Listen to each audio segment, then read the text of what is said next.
اليوم يئس الذين كفروا من دينكم فلا تخشوهم واخشون اليوم أكملت لكم دينكم وأتممت عليكم نعمتي ورضيت لكم الإسلام دينا.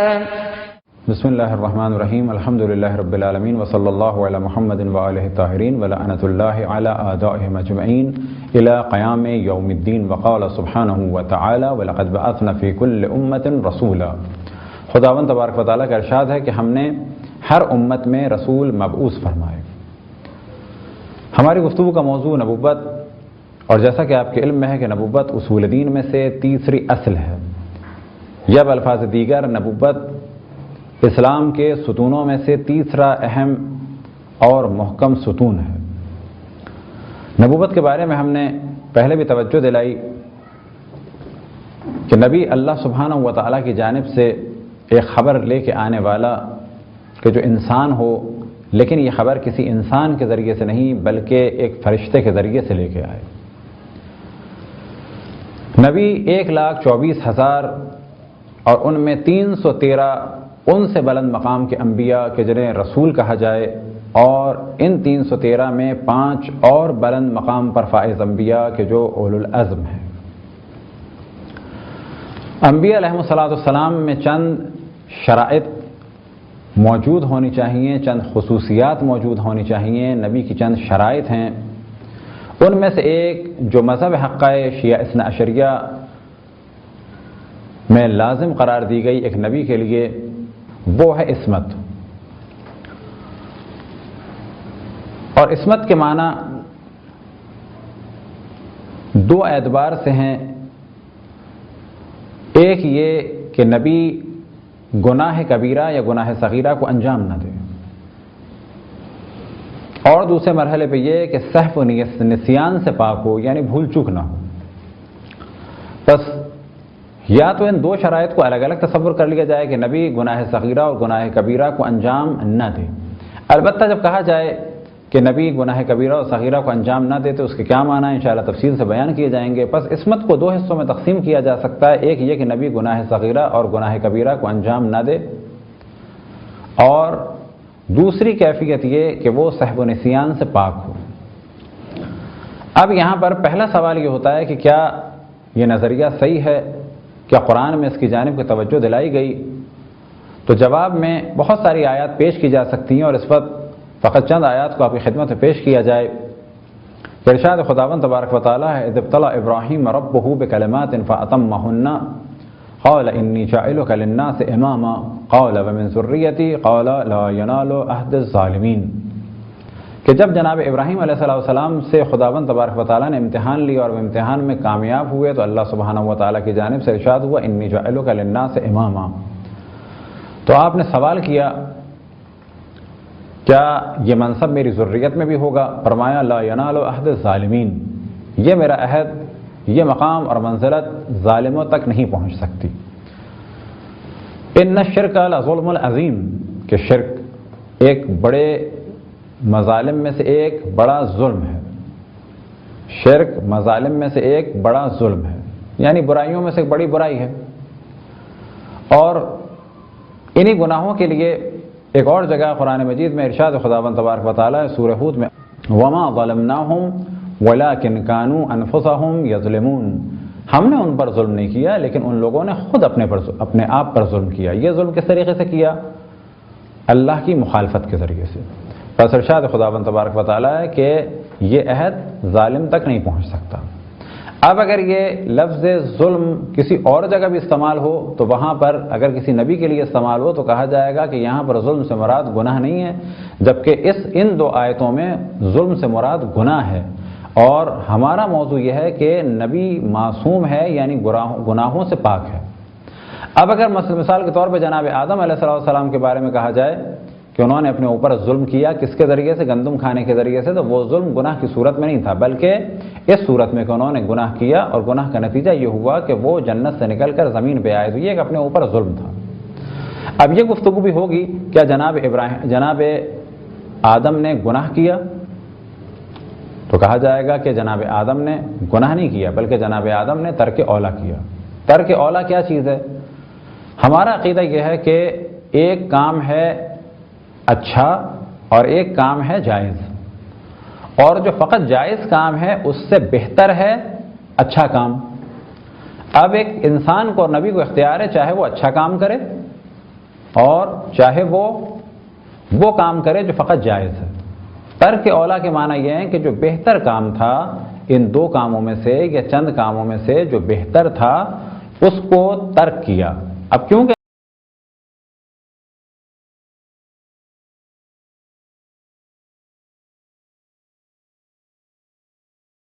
منقطع کی یا جناب آدم کو جنت سے باہر بھی کر دیا اور زمین پہ بھیج دیا، یہ نتیجہ حرام کا نہیں تھا، یہ نتیجہ گناہ کا نہیں تھا، یہ نتیجہ اللہ کی اس مخالفت کا نہیں تھا کہ جو حرام تھی، بلکہ اس مخالفت کا تھا کہ جو ایک مخالفت ارشادی تھی۔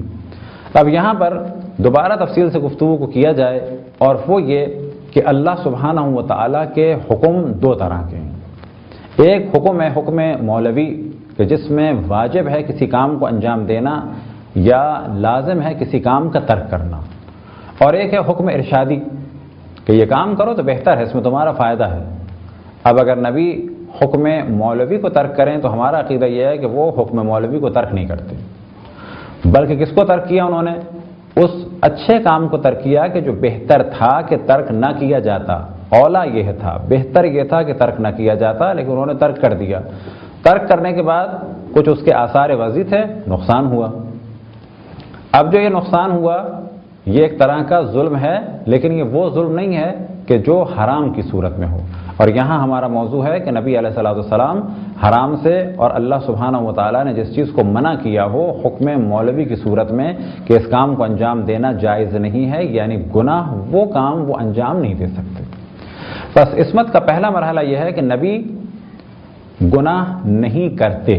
اب سوال یہ پیدا ہوتا ہے کہ کیا گناہ نہیں کرتے سے مراد یہ کہ اللہ نے ان میں طاقت ہی نہیں رکھی گناہ کی؟ تو یہاں پہ کہا جاتا ہے کہ نہیں، ان میں گناہ کی طاقت تو ہے، اگر معاذ اللہ وہ چاہیں، لیکن وہ چاہتے بھی نہیں ہیں گناہ۔ پہلا مرحلہ، کیا ان میں طاقت ہے؟ کہا جائے گا بالکل ہے، لیکن کیا وہ گناہ کی جانب رغبت رکھتے ہیں؟ کیا گناہ کا تصور بھی کر سکتے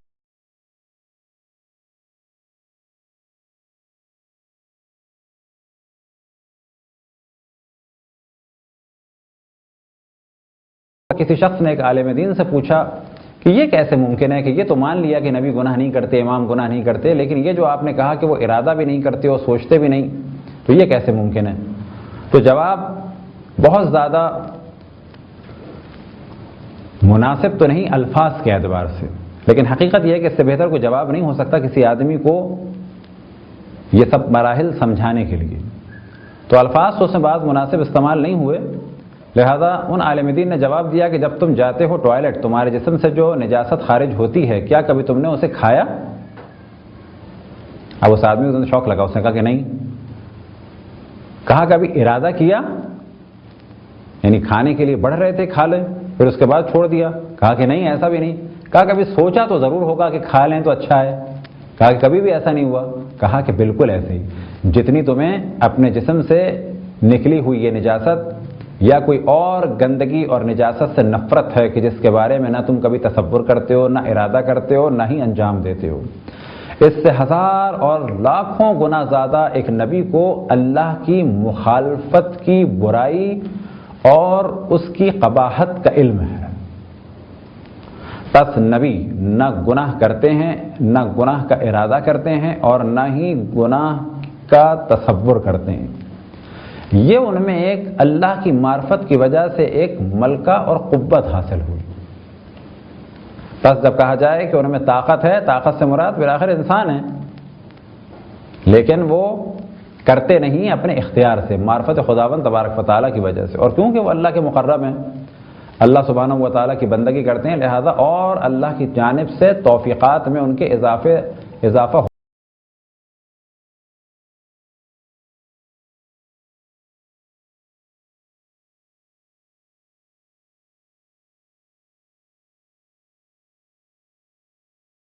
کام کریں تو پھر لوگ یہی کہیں گے کہ جب اپنے نفس پر ایک نبی کنٹرول نہ کر پایا تو ہم کیسے کریں؟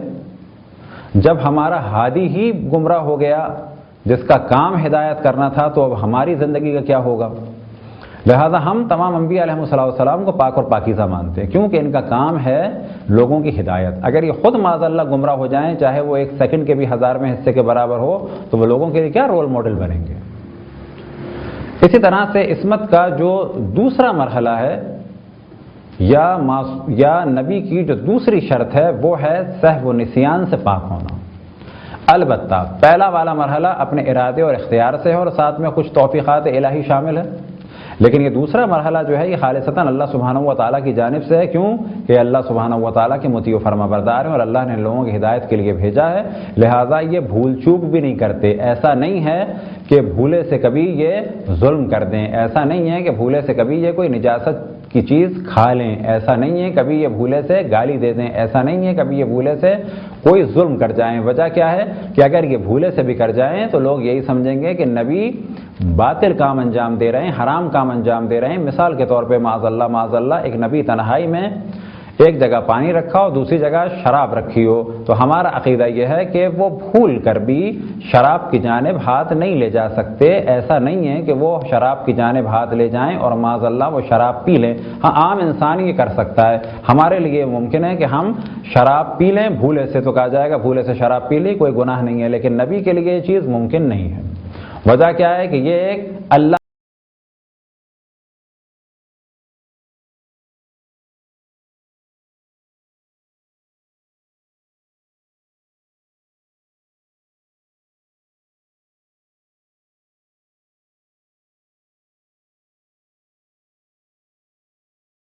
مانتے ہیں۔ اور معصوم کے عصمت کے دو مرحلے ہیں، معصوم کی عصمت کے دو مرحلے ہیں، ایک گناہ چاہے وہ کبیرہ ہو چاہے صغیرہ اس سے بچنا اور اپنے ارادے اور اختیار سے، اور دوسرا مرحلہ ہے سہو و نسیان یعنی بھول و چوک سے بھی کسی غلط کام کو انجام نہیں دے سکتے، یہ حتیٰ بھول چوک کے بھی کچھ نہیں کرتے۔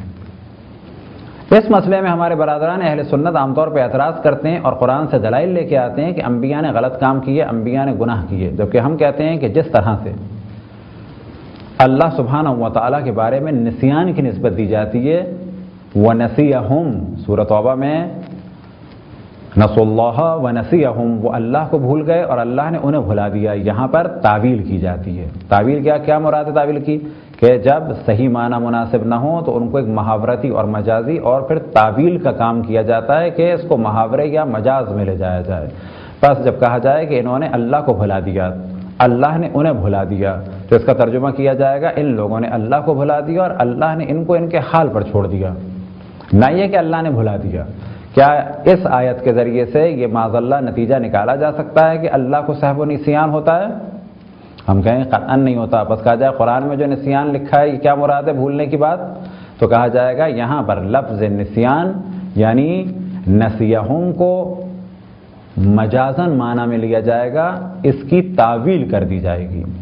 لہذا ہمارے اور اہل سنت میں ایک اہم موضوع آتا ہے تعویل کا، جس میں وہابیوں نے بہت زیادہ شدت کی کہ قرآن میں جو لکھا ہے وہی ہے، تو لہذا کہا جاتا ہے ید اللہ فوق ایدیہم، کیا خدا کا ہاتھ سب ہاتھوں کے اوپر میں، یعنی اس طرح سے ہاتھ رکھے ہوئے؟ ہم کہتے ہیں نہیں، خداوند تبارک و تعالیٰ کا ہاتھ سب ہاتھوں کے اوپر ہے، یعنی خداوند تبارک و تعالیٰ کی طاقت تمام طاقتوں سے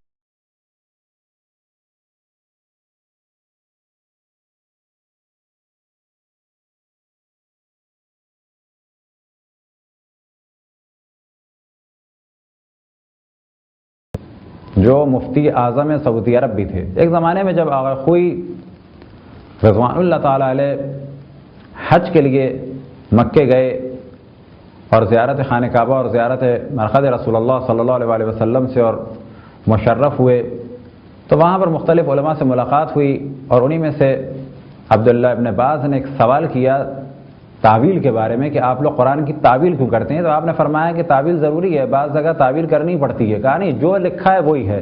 اب یہ ذہن میں رہے کہ عبداللہ ابن باز نابینا تھے، تو آغا خوئی نے ایک آیت کی تلاوت کی وَمَنْ كَانَ فِي هَٰذِهِ الْأَعْمَىٰ فَهُوَ فِي الْآخِرَةِ أَعْمَىٰ وَأَضَلُّ سَبِيلًا، جو اس دنیا میں اندھا ہے وہ آخرت میں بھی اندھا ہے اور گمراہ ترین لوگوں میں سے ہے۔ تو آپ نے سوال کیا کیا اس آیت کی تعویل کی جائے گی اسی معنی میں؟ اب اگر اس معنی میں لیے جائے تو اس کے معنی کیا ہوں گے کہ جو اس دنیا میں اندھا ہے وہ آخرت میں بھی اندھا گمراہ لوگوں میں سے ہے، یعنی عبداللہ ابن باز نابینا ہیں، بس وہ آخرت میں بھی نابینا ہوں گے اور گمراہ ہوں گے۔ تو انہیں غصہ آیا۔ بس اس آیت کی تعویل ضروری ہے۔ تعویل کیا ہے اس کی؟ کہ جس نے اس دنیا میں حق کو نہیں پہچانا، اللہ کی نشانیوں کا انکار کیا، حق کو دیکھتے ہوئے حق کو جھٹلایا، کیونکہ اس نے یہاں پر حق کا انکار کیا، پس وہ وہاں پر بھی حق سے دور رہے گا۔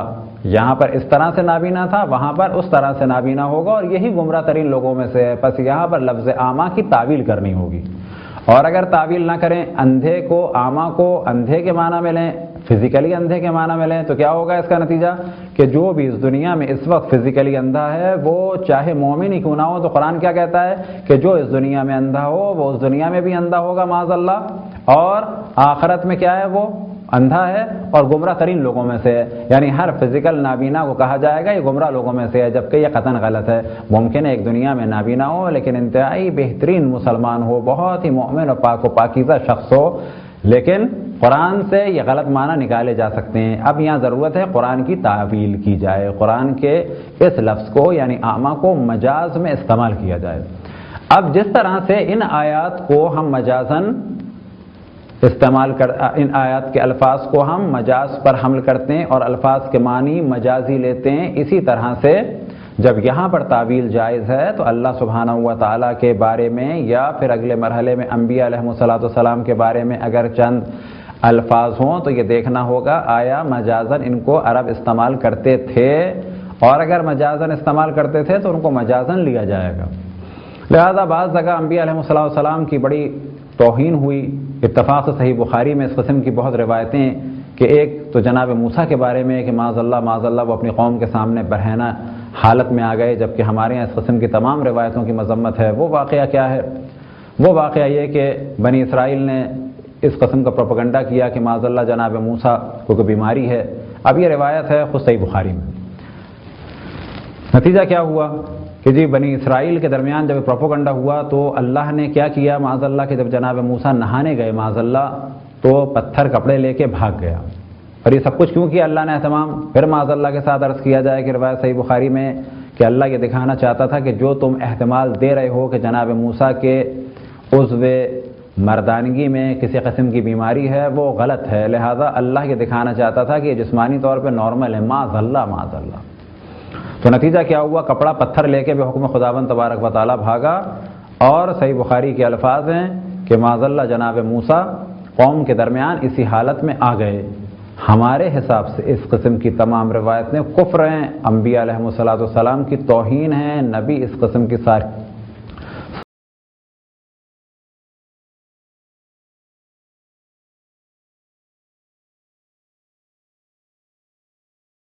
پر نگاہ ڈالی اور اس کے بعد عشق میں مبتلا ہو گئے، شوہر کو معاذ اللہ یہ وہ روایتیں قتل کروا دیا۔ اس قسم کی چیزوں سے ہم بالکل بری ہیں۔ ایک روایت میں امام جعفر صادق علیہ السلام فرماتے ہیں کہ اگر کوئی جناب داؤد کے بارے میں یہ کہے تو میں اس پر 2 حدود جاری کروں گا، یعنی 2 سزائیں جاری کروں گا، ایک اسلام کی توہین کی اور ایک نبوت کی توہین کی۔ بس ہمارے ہاں مذہب حقہ شیعہ اثنا عشری میں انبیاء کا بہت احترام ہے۔ ہم انبیاء علیہم السلام کو معصوم اور پاک اور پاکیزہ مانتے ہیں، ہر طرح کے گناہ سے، چاہے وہ صغیرہ ہو چاہے وہ کبیرہ ہو، اسی طرح سے سہو و نسیان سے بھی پاک و پاکیزہ مانتے ہیں۔